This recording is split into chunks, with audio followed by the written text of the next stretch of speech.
Ya comenzamos con Casi Sábado, viernes de 19 a 20 horas. ¿Qué tal, Pablo? ¿Cómo estamos? Muy bien, terminando esta jornada de viernes, buscando a ver algo que se parezca a la primavera, ya como que ya tendría que ir apareciendo, y de a poco retardándose la aparición de la oscuridad, ¿no? El atardecer. Lo que no aparece la luz es en el tema inflacionario, Ajá, 4,2, sí. un número, digamos, promedio típico Guzmán, por ejemplo, Ujú, ujú. que a la luz de tanto ajuste, de tanta depresión en la Sí. económica, donde muestra claramente que acá hay un problema más aparte de la inflación, que se ha querido instalar la inflación que la manifestación en definitiva de un problema económico que no va exactamente, no muestra que sea solamente la sobreemisión, sino en ese caso Estados Unidos estaría mucho peor, sino que muestra otras cosas, aparentemente o claramente aparece el empobrecimiento producto de ese agujero que tiene el costado de la Argentina donde se escapa toda la riqueza y que le echamos nada más la culpa al aparatito que emite billetes. Acá hay otros temas más de fondo. ¿Tiene un plan económico, Milei? Para mí claramente, para mí claramente. Eh, no, no, está beneficiando todo un sector. El sector petrolero está chocho, a pesar de que se desploma el precio, el precio internacional del petróleo, a pesar de que se desploma el precio del dólar. Vamos a ver por cuánto tiempo. Acá ningún precio está bajando, ni mucho menos vinculado con o la tarifa de luz o con los combustibles. Acá hay claramente un sector beneficiado, no hay ninguna duda en ese sentido. Bueno, vamos a contar cómo va a ser el programa. En unos minutos vamos a escuchar la columna internacional de Carlos Juncos. Vamos a compartir una nota de Pablo Aceto en el portal Cazador de Noticias.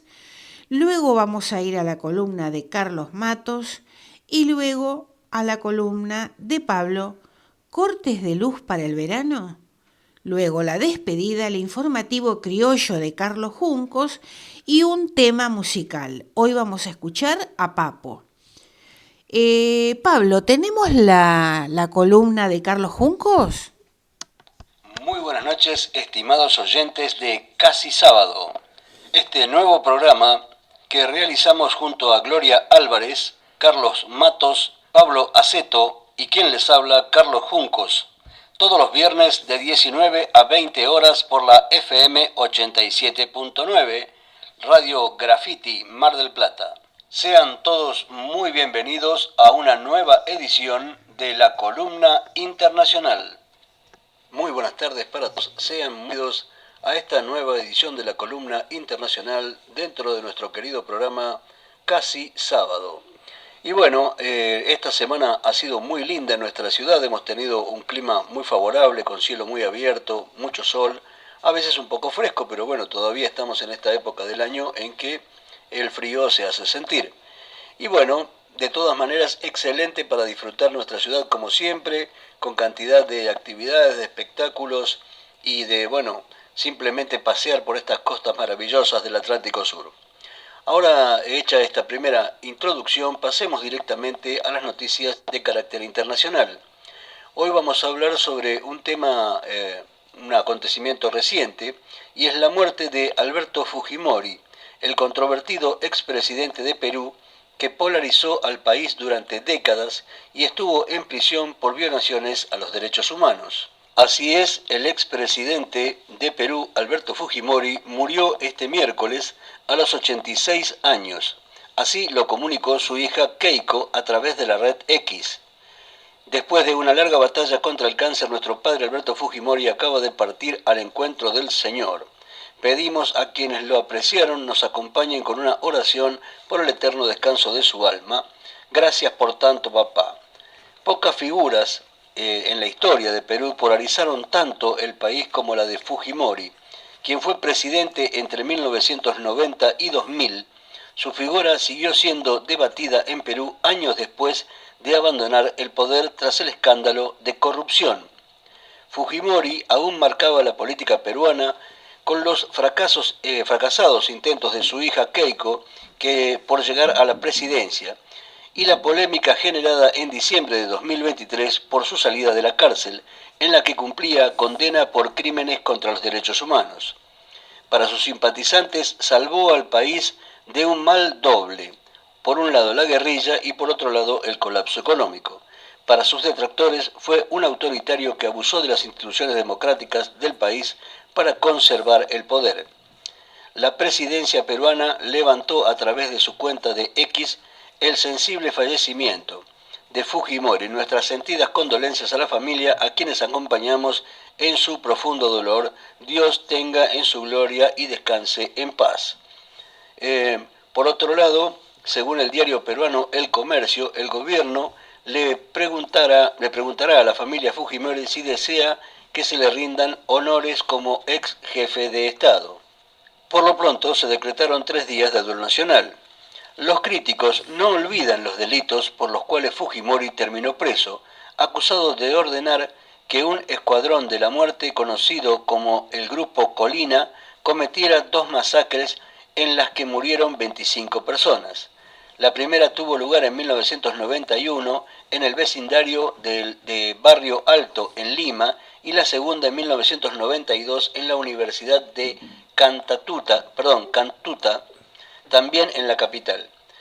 También se le condenó por su participación en los secuestros del periodista Gustavo Gorriti y del empresario Samuel Diner, ambos en 1992. Fue la primera vez que un exmandatario constitucional de América Latina era juzgado y sentenciado en su propio país por los crímenes de lesa humanidad. Ahora bien, según parece, antes de llegar a la presidencia del país, nada en el perfil de Fujimori indicaba que sería un hombre que terminaría sacudiendo al país. Nació el 28 de julio de 1938 en Lima, donde sus padres se establecieron procedentes de la aldea japonesa de Kawachi. De niño estudió en una escuela pública de la capital y en 1960 se graduó como ingeniero agrónomo con el mejor promedio de su promoción. También hizo una maestría en matemática y se dedicó a la docencia universitaria.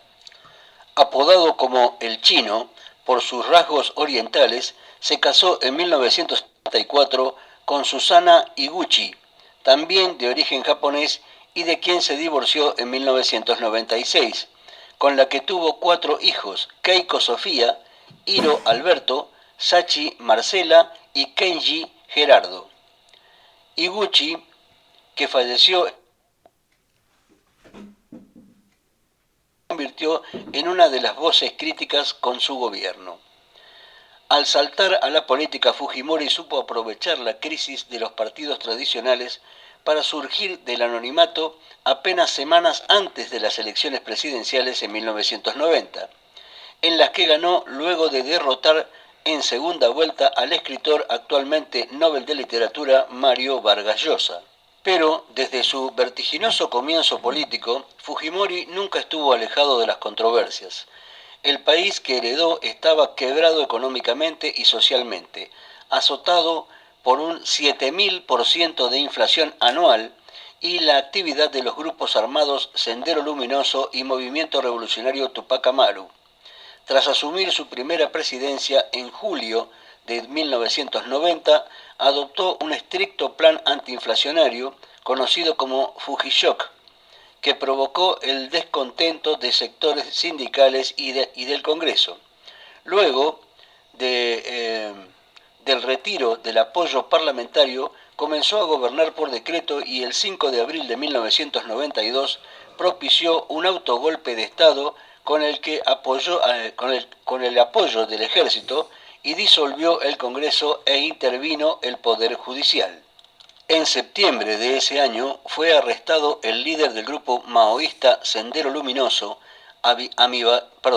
Abimael Guzmán, que paradójicamente también murió un 11 de septiembre, pero de 2021. La lucha contra la violencia de Sendero y el MRTA se transformó en el tema principal, quien supo capitalizar su éxito para arrasar en las elecciones de 1995. En su segunda presidencia, tras el enorme apoyo de los peruanos en las elecciones, en especial de las clases populares y la indiferencia de la comunidad internacional, la alianza de Fujimori y las Fuerzas Armadas se estrechó y aumentaron las denuncias de varios sectores de la sociedad ante la consolidación de un régimen cívico-militar. Muchos observadores independientes comenzaron a destacar la existencia de un poder detrás del poder, con un especial protagonismo de los servicios de inteligencia y de su controvertido jefe Vladimiro Montesinos. En diciembre de 1996 ocurrió uno de los episodios más recordados de la era Fujimori, la toma de la residencia del embajador japonés en Lima por parte del MRTA. 72 personas fueron mantenidas como rehenes por 126 días, durante los cuales Fujimori rehusó el ceder a las peticiones de los guerrilleros. El secuestro terminó con la operación militar Chavín de Huanta, ordenada por Fujimori, que logró liberar a los cautivos, aunque no uno murió. Fallecieron también 14 miembros del MRTA y 2 de los comandos de rescate. Pero como ocurre siempre, nada dura para siempre, y llegó el tercer mandato y la decadencia y la fuga de Fujimori.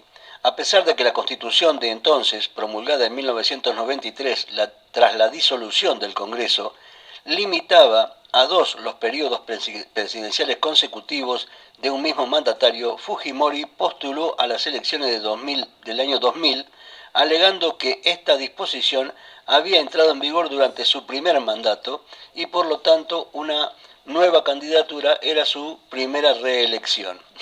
Una interpretación interesante. La Organización de Estados Americanos, OEA, expresó su preocupación tras la primera vuelta de los comicios y reiteró sus dudas en la segunda ronda. El opositor Alejandro Toledo, quien había salido segundo en la primera vuelta con el 40% de los votos, decidió no concurrir a la segunda vuelta por considerarla fraudulenta. Fujimori fue reelecto el 28 de mayo del 2000 sin rivales y sin observadores.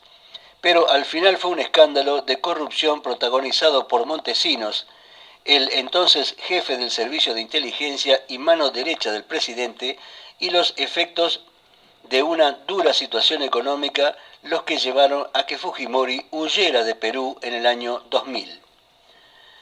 Apenas un mes y medio después de asumir con su tercer mandato, se difundió un video en el que se veía a Montesinos entregando dinero a un congresista de la oposición, lo que causó gran escándalo. A pesar de ordenar la desactivación del servicio de inteligencia, Fujimori se vio obligado a convocar a nuevas elecciones pocos días después para el 8 de abril. La caída de Montesinos provocó además una crisis política que dejó al partido de Fujimori, Perú 2000, en minoría en el Congreso. Fujimori aprovechó entonces un permiso del Congreso para participar en cumbres presidenciales en Brunei y Panamá y luego viajó a Japón. Desde allí anunció el 19 de noviembre del año 2000 su dimisión como presidente, lo que provocó la inmediata retirada de todos sus ministros. El Congreso se negó a aceptar su renuncia y le destituyó por incapacidad moral permanente, tras lo cual fue reemplazado por el parlamentario Valentín Paniagua, que convocó a elecciones otra vez y entregó el mando en julio del 2001 a Alejandro Toledo. Mientras tanto, el gobierno japonés le reconoció a Fujimori la nacionalidad nipona, lo que le dio derecho a permanecer en Japón y a no ser extraditado. A pesar de un periodo de detención ordenado por el Interpol y de solicitud de extradición por delitos de lesa humanidad y corrupción su intención de presentarse nuevamente a la presidencia. Por fin, en febrero de 2005, el Tribunal Constitucional se pronunció contra esta pretensión por estar vigente la inhabilitación por 10 años que le impuso el Congreso. Fujimori igual renovó su documento nacional de identidad como ciudadano peruano. En julio, septiembre obtuvo el pasaporte de intención, según anunció, de regresar a Perú y participar en los comicios de 2006. En noviembre sorprendió al mundo al aterrizar en Santiago de Chile y anunciar que permanecería allí de manera temporal. Poco después fue detenido por la policía chilena a pedido del gobierno peruano. Se inició entonces el proceso de extradición y volvió a Perú en 2007. El 7 de abril del 2009, Fujimori recibió en Lima una pena de 25 años de prisión. Nos ha agotado el tiempo, pero no quería cerrar este capítulo sin hacer referencia a estas cuestiones que no debemos olvidar, ¿no? La historia reciente de América Latina que nos muestra a toda esta gente autoritaria que modifica el gobierno para seguir quedándose en el poder y hacen cualquier cosa en ese sentido. Así que un gran abrazo para todos, nos encontraremos en el próximo programa. Muchas gracias, Carlos Juncos. Vamos a compartir ahora una nota de Pablo Asseto en el portal Cazador de Noticias. Hay que cambiar el modelo energético para terminar con la corrupción detrás de los tarifazos. En diálogo con Cazador de Noticias, el dirigente del Partido Socialista Auténtico Mar del Plata Batán, Pablo Asseto, plantea que en la maraña de información nos solemos marear entre las cuestiones graves, las cuestiones urgentes y las cuestiones de fondo.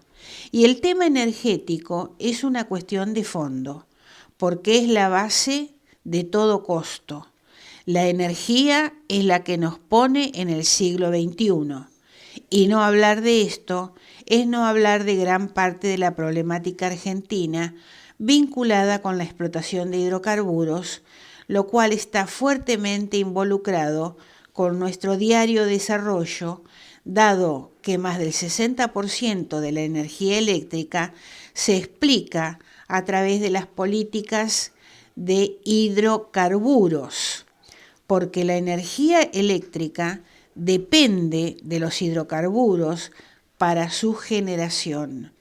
Y lo que se hace en materia de hidrocarburos no es algo que pasa en abstracto, sino que golpea puntual y directamente en, por ejemplo, las tarifas de luz, en el costo de vida y absolutamente en todos los quehaceres de nuestra vida. Países como China, Estados Unidos, Rusia, México y Brasil consumen más energía que la Argentina porque tienen más desarrollo industrial que sostener. Un signo de desarrollo es el consumo de energía.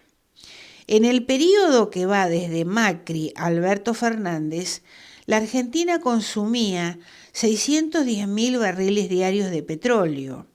Y no estábamos precisamente en la cúspide de nuestro desarrollo industrial. Éramos ya un país en crisis. De esos 610.000 barriles diarios de petróleo que se consumían, ahora se consumen 473.000 barriles diarios, o sea, 137.000 barriles de petróleo menos por día. Lo cual nos indica el nivel de recesión por el que estamos atravesando, porque cuanto menos energía se consume, hay más recesión. El consumo de energía es un indicador inequívoco de la situación de la economía de un país. Claramente, la recesión se basa en la política exportadora exitosa del sector petrolero que opera en la Argentina, que en la gran mayoría de los casos se trata de compañías extranjeras, ya que a raíz de la recesión se suman a saldos exportables 1.644.000 barriles de petróleo anuales disponibles para exportar. Es decir, que la política exportadora de energía de la Argentina necesita que haya recesión. Y es por eso que hoy es un negocio floreciente, lo cual no es casualidad, sino que forma parte de una política en la cual los tarifazos, la recesión y el subdesarrollo son las condiciones necesarias para que estos sectores hagan negocios exportando nuestros recursos. Esta política subdesarrollista se arrastra desde 1967, recrudece en el menemismo y desde entonces hasta ahora no ha hecho otra cosa que proyectarse. Este es el modelo que nos atrasa. Si la Argentina, en lugar de producir 692.000 barriles diarios de petróleo, produjera 3.500.000 barriles diarios como Brasil, entonces entendería una política exportadora, porque el autoabastecimiento estaría garantizado.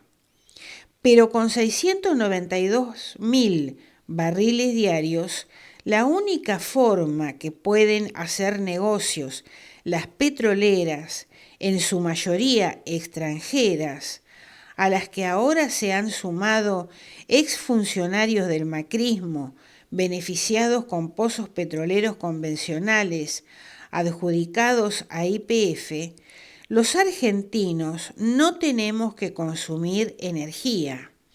Y ahí está la razón de los tarifazos, y ese es el modelo a cambiar.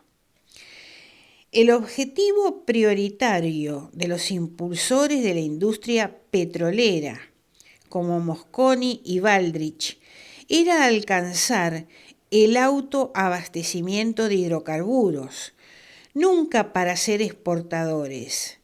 Y no se equivocaron, porque el modelo actual de la Argentina exportadora de energía trae miseria dentro del país, para que algunos pocos se beneficien con la venta de nuestros recursos, y ese es el modelo que hay que cambiar para terminar con la corrupción detrás de los tarifazos. Bueno, esto que compartimos es la nota de Pablo Aceto, que la podés leer en el portal Cazador de Noticias.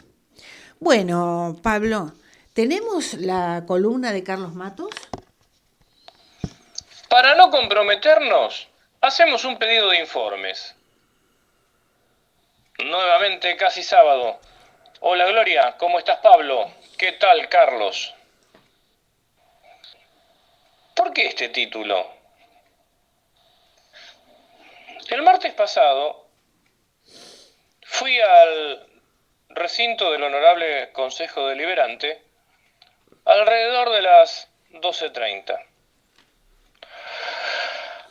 Los segundos y cuartos martes de cada mes se reúne la Comisión de Derechos Humanos, Igualdad de Oportunidades y Discapacidad. Cuando tengo la posibilidad de asistir a esas reuniones, por supuesto desde la barra, como oyente, lo hago. Alguna vez fui convocado a esa comisión para hablar acerca del modelo social de la discapacidad, de los problemas que existen en la ciudad con la cadena de accesibilidad y de otras cuestiones específicas de nuestro colectivo. Y hablando de colectivo, también acerca del transporte de piso bajo y de los parámetros de accesibilidad universal que deben emplearse.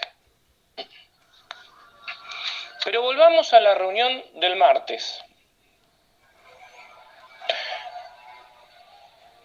La presidenta de la comisión, concejala doctora Valeria Crespo, elaboró un proyecto de resolución repudiando las acciones del gobierno nacional en relación al pase de la Agencia Nacional de Discapacidad, ANDIS, del lugar en el que estaba, bajo la esfera de salud. Tengo que aclarar que, en lo personal, coincido plenamente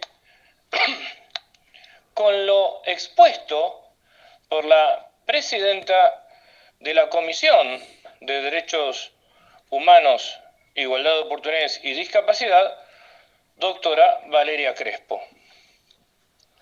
Con muy buen criterio, la concejala Crespo hizo una exposición acerca del retroceso que implica salir del modelo social en cuanto a las políticas públicas en materia de discapacidad para retrotraerlas al modelo hegemónico de la salud. También hemos dicho en estas columnas que cuando el gobierno del presidente Milei decidió sacar a la Agencia Nacional de Discapacidad del lugar del cual dependía, que lo hacía prácticamente dentro de la cadena administrativa que lo colocaba en línea directa con Presidencia de la Nación, dijimos en esa oportunidad que ese cambio de lugar en la administración reflejaba un pensamiento sumamente anacrónico y perjudicial. Verdaderamente que la Agencia Nacional de Discapacidad,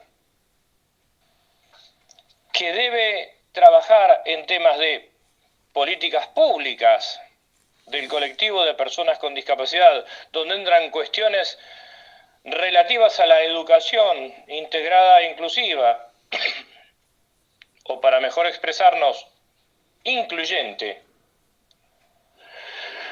a la cadena de accesibilidad en las ciudades, a la cadena de accesibilidad en las universidades, establecimientos escolares, y por supuesto que también algunas cuestiones relacionadas con la salud, hace que al pasar la Agencia Nacional de Discapacidad bajo la esfera del Ministerio de Salud, se achiquen las competencias de la misma agencia. Nada tiene que ver los temas de accesibilización de los lugares que deberían ser públicos con temas de salud. Nada tiene que ver la elaboración de leyes, decretos, ordenanzas que modifiquen los códigos de edificación para asegurar la accesibilidad universal con temas de salud. No necesariamente está relacionado el tema de los ajustes razonables con cuestiones de salud, aunque la falta de estos ajustes obviamente van a impactar en la salud, pero no tienen relación directa. Bueno, el presidente Milei evidentemente ve a la discapacidad como un tema de salud, es decir, que la discapacidad está en el sujeto, cuando el modelo social de la discapacidad explica claramente que la discapacidad es una construcción social y cultural y como tal es la misma sociedad quien debe deconstruir las barreras informativas, arquitectónicas, culturales, sociales y económicas que en conjunción con el déficit que cada persona tiene producen este concepto llamado discapacidad, que marca una asimetría entre los ciudadanos.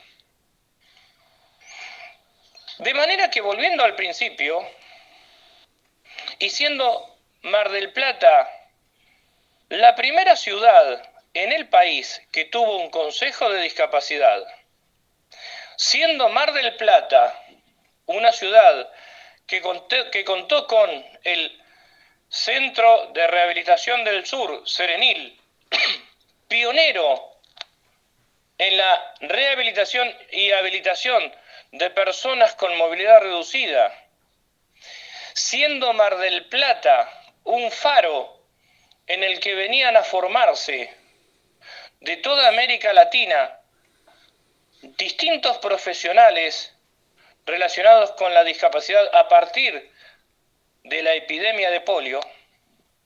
Insisto una vez más, siendo Mar del Plata la vanguardia en el modelo social de discapacidad en su momento en América, es lógico que el Consejo Deliberante de General Pueyrredón deba expresar claramente el rechazo a la decisión del Ejecutivo Nacional de llevar la Agencia Nacional de Discapacidad bajo la esfera del Ministerio de Salud por el retroceso que implica. Por eso es que la concejala Valeria Crespo, presidenta de la Comisión de Derechos Humanos, Igualdad de Oportunidades y Discapacidad, presentó un proyecto de resolución haciéndose eco de las manifestaciones de REDI, la Red por los Derechos de las Personas con Discapacidad, a la que adhirió en su momento también la Asamblea Permanente por los Derechos Humanos y otras organizaciones. Los fundamentos leídos fueron sumamente claros y verdaderamente, como persona con discapacidad presente ahí en uno de los asientos, como oyente de esa sesión, yo esperaba que la aprobación hubiera sido unánime. Ingenuo de mí. No solo que no fue unánime, sino que además algunos concejales pidieron que se remitiera esa nota o ese proyecto a otro lugar mientras se sustanciaba un pedido de informes para saber por qué el Ejecutivo había tomado esa decisión, el Ejecutivo Nacional. ¿Qué es lo que les va a informar el Ejecutivo Nacional? Ya sabemos que Milei sostuvo en muchas oportunidades que la discapacidad es un problema de las familias. Y la verdad que no es un problema a resolver por las familias, es una cuestión social. El modelo social de la discapacidad ya tiene más de 60 años y se aplica en los países más avanzados. Una vez más, se ve frustrada una clara manifestación del Consejo Deliberante acerca del modelo social de la discapacidad. Me llama la atención que los demás concejales presentes ahí en esa comisión no tengan el suficiente juicio crítico, desconozcan la historia de Mar del Plata y además no asuman todos los insumos que desde el Consejo Municipal de Discapacidad se viene brindando. Entonces, para no comprometerse con ninguna opinión, en esa comisión decidieron pedir informes y de esa manera bloquear el proyecto de la concejala Valeria Crespo. Por un lado, nuestra solidaridad con la concejala Valeria Crespo por la elaboración de ese proyecto de rechazo. Por otro lado, realmente una profunda pena ver de qué manera varios legisladores hicieron la de Pilatos, lavarse las manos frente a una realidad insoslayable. ¿Hasta cuándo seguiremos así? ¿Es que muchos legisladores van a hacer nada más que levantamanos?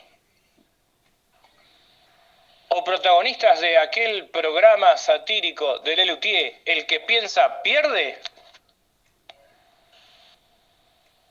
Nos encontramos la semana próxima. Muchas gracias, Carlos Matos. La preocupación por la salud mental de Milei aparece en una encuesta.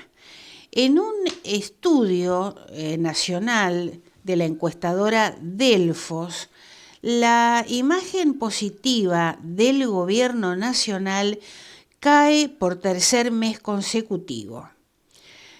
Como decíamos, una encuesta nacional de la consultora Delfos advierte que el deterioro que sufre mes a mes Milei converge en un desgaste generalizado del gobierno que inicia su 9º mes. Entre quienes califican como mala la gestión, aparece como primer motivo la falta de equilibrio mental que perciben del jefe de Estado. Ese grupo era del 8% en julio y pasó al 11% en agosto, cuando se realizó la medición. La gestión Milei es rechazada por el 52% de los consultados por la encuestadora Delfos, pero el dato llamativo es que el 44% considera al gobierno nacional como muy malo. En junio, el rechazo fue del 41%, trepó al 46% en julio y llegó al 52% en agosto. La imagen positiva de la gestión presidencial cae por tercer mes consecutivo y anota su segundo nivel de piso en lo que va del año, apenas por encima del peor registro que fue en abril pasado. La calificación favorable queda 11 puntos porcentuales detrás de la negativa y quienes tienen la peor opinión del gobierno llegan al 44%. Del 52% que rechaza la gestión, los principales motivos son falta de equilibrio mental, 11%, mala gestión, 11%, no hacer nada, 10%, y considerarlo mentiroso, un 8%. La inactividad en la política real también hizo mella, según la encuesta. El principal argumento de quienes critican la gestión es que el jefe de Estado no hace nada. El 26% califican la gestión como regular y siguen opinando que Milei no hace nada. La positividad sigue sostenida por menciones de que el presidente es honesto y cumple, mientras que en las críticas el principal argumento es también no hace nada, y los detractores cuestionan su estado mental. Cae en el optimismo en términos de una mejora de la situación del país, el optimismo en materia de reducción de la inflación y el optimismo en cuanto a la reducción de la inseguridad, dicen los analistas de la encuestadora al presentar los números. Respecto de la inflación, en mayo el 60% de los encuestados creía que Milei la iba a domar. En agosto ese porcentaje cayó al 45%. De hecho, el 46% de los encuestados cree que no logrará domar la inflación. En inseguridad, la decepción es mayor. 54% cree que el gobierno nacional no logrará revertir la inseguridad. Si bien en estos casos las variaciones intermensuales son más leves, todo converge en un desgaste generalizado. Es que además de la gestión, es la propia figura de Milei la que empieza a ser desagradable, siempre de acuerdo con el informe de Delfos. En febrero, el desagrado con la figura del presidente era del 46%, consistente con el resultado del balotaje. En agosto, esa sensación creció al 56%. Hoy la desilusión en Milei llega al 52% de los consultados. Muy bien, números no muy favorables según la encuestadora para el presidente. Bueno, Pablo, ¿cortes de luz para el verano? Bueno, la verdad que la gente de Graffiti no se puede quejar con nosotros. ¿Por qué? Ya hace 3 meses que veníamos hablando sobre la crisis de suministro de electricidad para el verano. Sí. Bueno, eso se va confirmando. Sí. Hay que decir esto, no es que uno sea especialmente vivo o cosas así. En la cuestión energética todo es matemática, no hay manera de errarle o hacer una evaluación equivocada. Esto no es tan difícil. Lo que sí es difícil atravesar los grandes medios de difusión que con 3 meses de retardo empiezan a poner en las tapas de sus portales esta cuestión. Darío Arrué, el interventor del Ente Nacional de Regulación Eléctrica, de la Electricidad, el ENRE, ya está abriendo el paraguas que va a haber problema de provisión eléctrica para el verano por las altas temperaturas. Esto fue en un streaming en el de Maxi Montenegro. Son 2 canales, uno es Maxi no sé cuánto y el otro es Urbano Play. Ahí explicó que el sistema eléctrico está en una situación delicada, una por la desinversión o la inversión insuficiente en todas sus líneas. Cuando hablamos de todas las líneas, estamos hablando de generación, transmisión y distribución. Es decir, tenemos problemas en los 3 espacios de la energía eléctrica, lo cual llama la atención porque nunca perdieron. Esto hay que tenerlo en cuenta. EDEA nunca perdió. Edenor nunca perdió.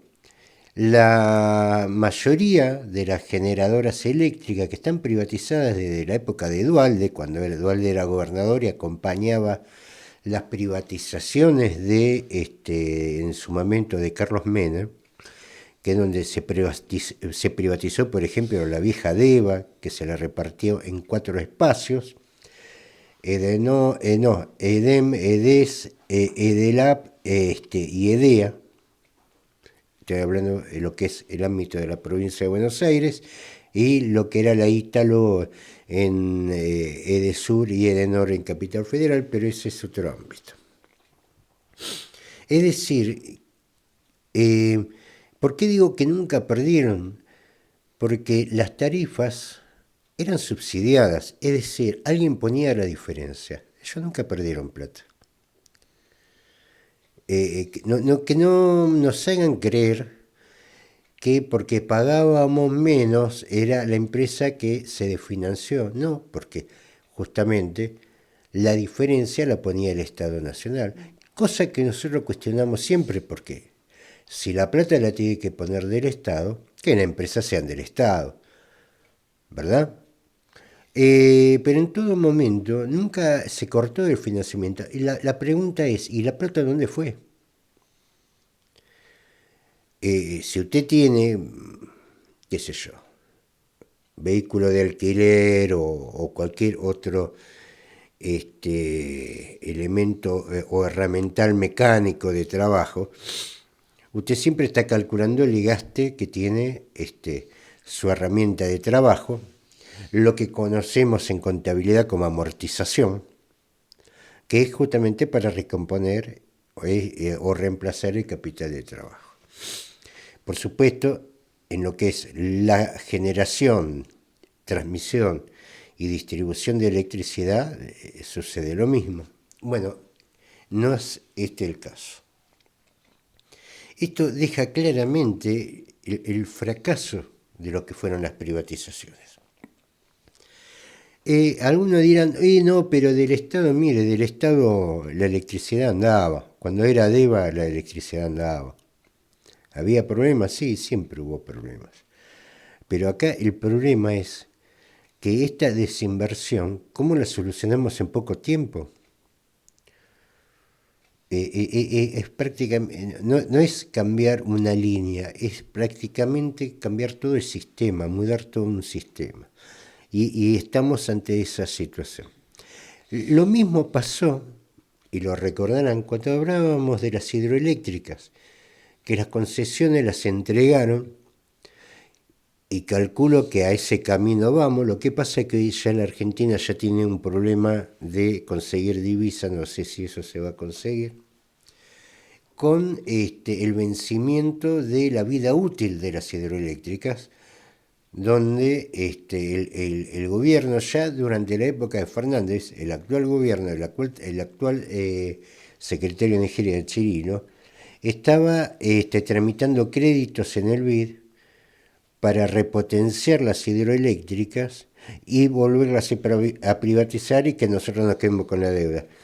¿Esto va camino a ese lugar? No, francamente no lo sé, porque ya están agotadas todas las instancias de crédito. Y acá estamos hablando de mucho dinero. Hay muchas centrales que ya están vencidas en su vida útil. Hay mucha red vencida en su vida útil, donde el sector privado no hizo la inversión y del sector público no hizo las correspondientes verificaciones, ¿no?, de los contratos, porque en los contratos de concesión está el mantenimiento del patrimonio que será entregado.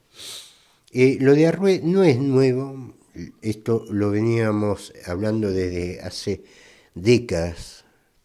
Yo me acuerdo las entrevistas, las asambleas que José Rigani hacía, por ejemplo, acá en Mar del Plata, sobre el estado de la red de distribución de EDEA en Mar del Plata, donde estaba con su vida útil vencida ya hace años. José debe haber muerto hace 3 años, casi 4. Y nada de eso se ha modificado, se ha empeorado. Esto también hace a la cosa cotidiana. Ustedes imagínense, y yo hago esta pregunta, en estas condiciones, ¿quiénes son los inversores? Cuando vos no le podés garantizar electricidad. Yo pregunto, ¿no?, porque se habla de la inversión como solución, como alguien que va a venir a traer sus dólares a solucionarnos los problemas nosotros. No, no es así. No es esa la inversión. La inversión es gente que viene a poner un negocio y quiere hacer plata. Si eso te beneficia a vos o no, ese es otro problema. Él no viene a arreglarte los problemas a vos. Ahora, podemos decir que la inversión extranjera fomenta el desarrollo del lugar donde se instalan. Bueno, estamos de acuerdo en eso. Ahora, ¿quién se va a instalar a hacer una actividad productiva cuando vos no le podés garantizar electricidad? Claro, cuando ya, Pablo, están avisando desde hace tiempo que durante el verano va a haber problemas con el suministro de energía eléctrica. Yo me acuerdo cuando recién asumió este gobierno. Y hay que ser realista, esto no es solamente Milei, este ya es un modelo económico en que Milei es parte. No es una cosa aparte.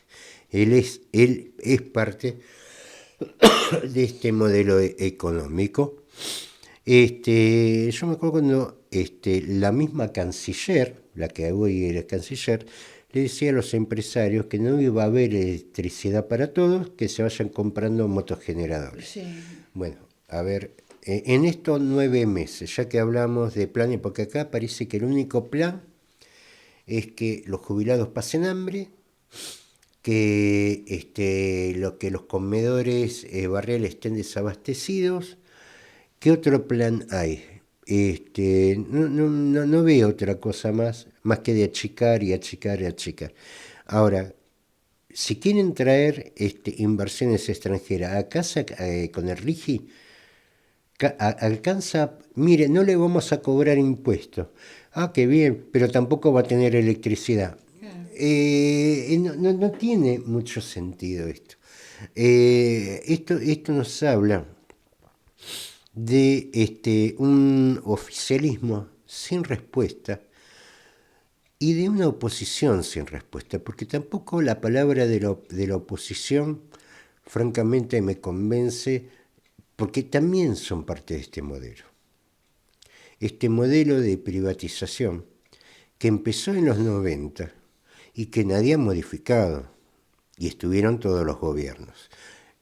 Este es el modelo, y no solamente Milei, no nos equivoquemos. Si aquel que le dice, mire, el problema de Milei, bueno, ¿y cuáles son las soluciones? Si la solución no está o no se contempla la cuestión de generación, transmisión y distribución de la energía, y cómo vamos a hacer para empezar a controlar los recursos energéticos, es un Milei encubierto. Muy bien. Bueno, nos volvemos a encontrar el viernes que viene por Graffiti, FM 87.9 con Casi Sábado, de 19 a 20 horas. Nos vamos escuchando el informativo criollo a cargo de Carlos Juncos y un tema musical. Vamos a escuchar a Papo, mi vieja. Saludos para todos.